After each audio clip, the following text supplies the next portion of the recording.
Hello dear students, welcome in ASC starter.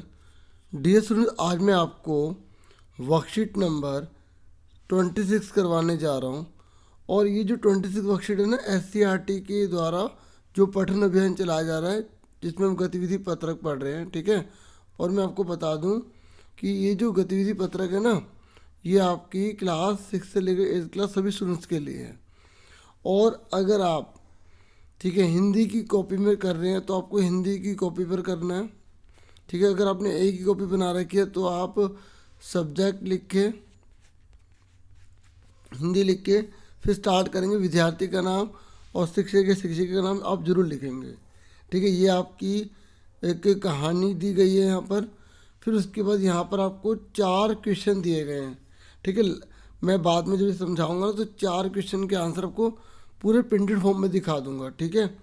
समझ में आ रही है मेरी बात? तो पहले समझ लेते हैं इसको। और वीडियो को लाइक, चैनल को सब्सक्राइब जरूर कर देना अगर अभी तक आपने नहीं किया, और बेल आइकन प्रेस कर लेना ताकि आपके पास सारी वीडियोस के नोटिफिकेशन आ जाए। Okay okay. और मैंने सोर्स की वीडियो भी बना रखी है, ठीक है, जो काफ़ी हाईली क्वालिफाइड और बहुत ही मतलब बढ़िया स्कूल्स हैं, और जिसमें आपको काफ़ी अच्छी एजुकेशन मिलेगी, ठीक है। और इसके बारे में आप जान सकते हैं, डिस्क्रिप्शन में आपको लिंक मिल जाएगा। चलो अभी इस कहानी को पढ़ लेते हैं।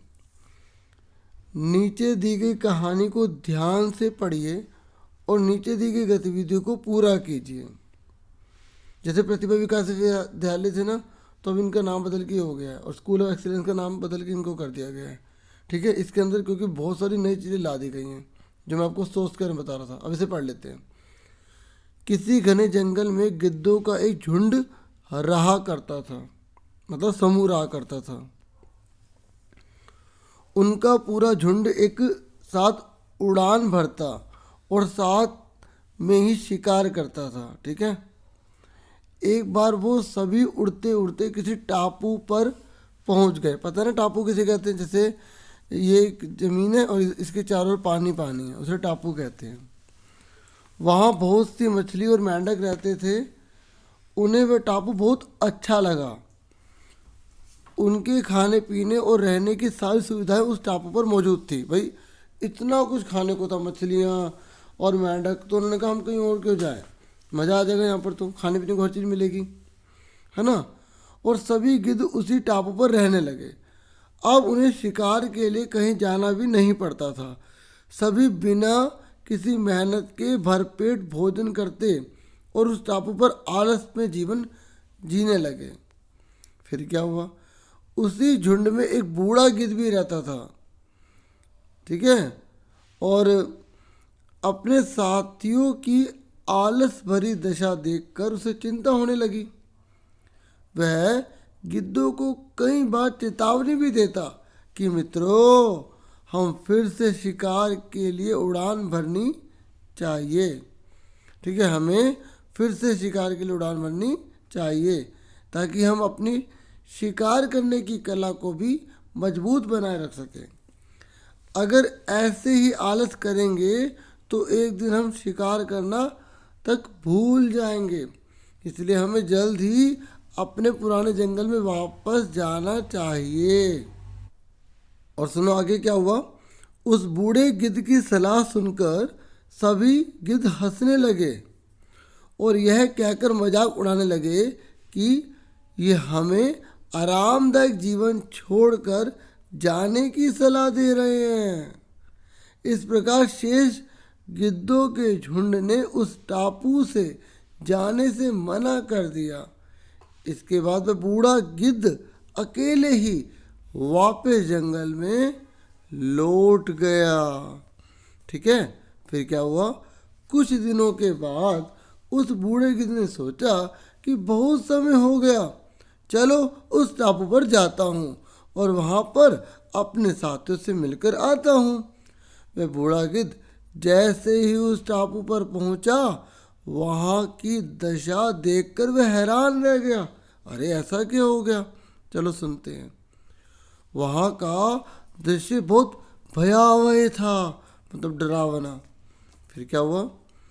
उस टापू पर मौजूद सभी गिद्ध मर गए थे। वहाँ पर सिर्फ उनकी लाश ही पड़ी थी। तभी उसे कोने में एक घायल गिद्ध दिखाई दिया।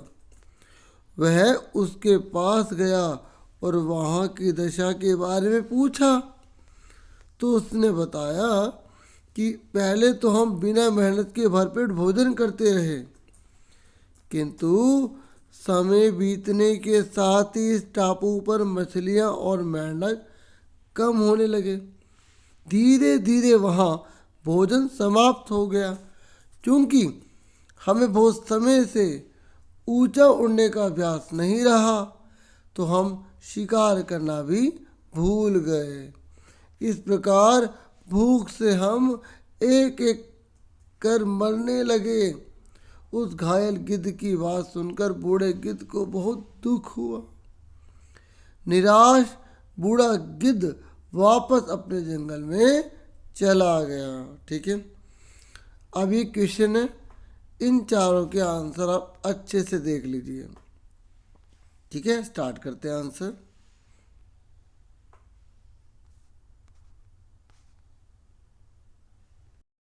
अब आप पहला क्वेश्चन देखिए।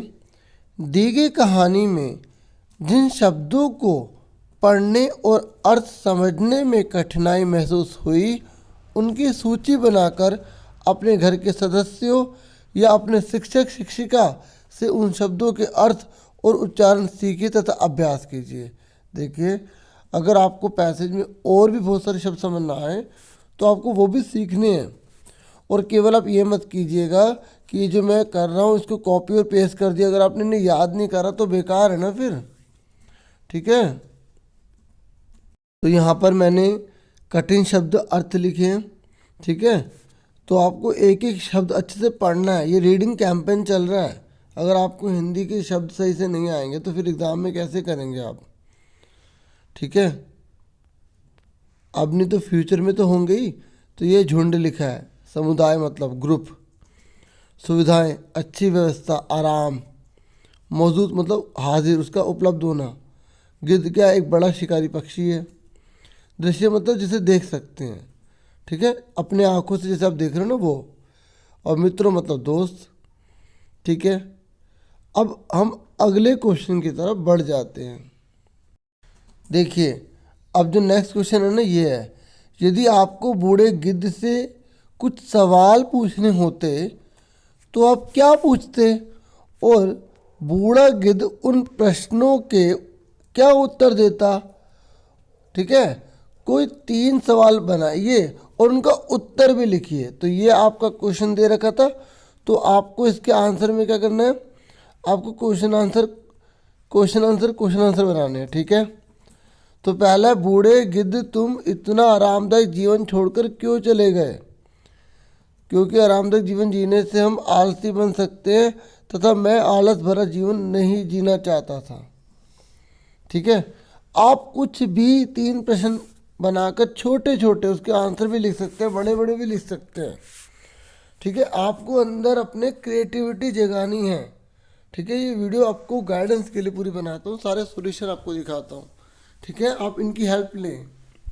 ठीक है, तो नेक्स्ट है, बूढ़े गिद्ध तुम वापस टापू क्यों आए हो। देखिए, मैंने यहाँ पर जो है ना वहाँ पे मिस प्रिंटिंग से मैंने सिर्फ इतना ही दिया, बूढ़े गिद्ध तुम वापस टापू क्यों आए।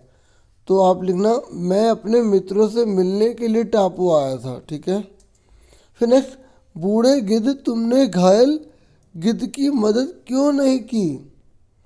क्योंकि मैं बहुत ज़्यादा बूढ़ा हो चुका था, इसलिए मैं उसकी मदद नहीं कर पाया। ठीक है, समझ में आ गई। तो डियर स्टूडेंट्स, अब हम थर्ड क्वेश्चन करेंगे। ओके, कि अब थर्ड क्वेश्चन देखिए। थर्ड में बोला गया कि बूढ़े गिद्ध की किन्हीं 3 विशेषताओं के बारे में लिखिए। तो आप कोई सी भी 3 विशेषता लिख सकते हैं जो बूढ़े गिद्ध के बारे में आपको अच्छी लगी। ठीक है, कि जैसे बूढ़ा जो गिद्ध है वो लालची नहीं है, स्वार्थी नहीं है। ठीक है, वो मेहनत करने पर विश्वास रखता है ना। तो आप कोई भी 3 बातें लिख सकते हैं। जैसे यहाँ पर मैंने लिखी है कि बूढ़ा गिद्ध दूरदर्शी है, वह आलसी पक्षी नहीं है, बूढ़ा गिद्ध समझदार पक्षी है। ऐसे आप और भी लिख सकते हैं, बूढ़ा गिद्ध ईमानदार पक्षी है। ठीक है। बूढ़ा गिद्ध जो है वो मेहनत करने पर ही विश्वास रखता है। इसलिए जो भी आपके मन में हो आप वो लिख सकते हैं, ठीक है। ये 3 हो गए। अब आप इसका 4th देखिए क्वेश्चन कि इस कहानी से आपने क्या सीखा। अपने शब्दों में उत्तर लिखिए। आप कुछ भी लिख सकते हैं जो भी आपने सीखा, कि जैसे हमें मेहनत जो है वो करनी चाहिए, आलस का त्याग करना चाहिए, जो भी आपने सीखा। तो इस कहानी में हमें ये शिक्षा मिलती है कि अगर हमें भरपूर चीज़ें भी मिलें तब भी हमें जो हमारा हुनर है उसका प्रयास करते रहना चाहिए। मतलब ईमानदार रहना चाहिए, आलस जो है वो हमें त्यागना नहीं चाहिए, ठीक है। इस तरीके से जो भी आप इसे शिक्षा लेते हैं उसका आप जरूर पालन करेंगे, ठीक है। तो डियर स्टूडेंट्स, आज की वीडियो में इतना ही था। मुझे पूरी उम्मीद है ये वीडियो आपके लिए काफ़ी हेल्पफुल होगी। आप चैनल को सब्सक्राइब जरूर करें, ठीक है। और ASC स्टार्टर ये मेरा एक अनदर चैनल है, इसको भी आप सब्सक्राइब कर लेना, ठीक है। इसमें भी बहुत सारी वीडियोस और जो भी हैं मैं प्रोवाइड करता हूँ। Thank you for watching and listening carefully. Take care yourself dear students.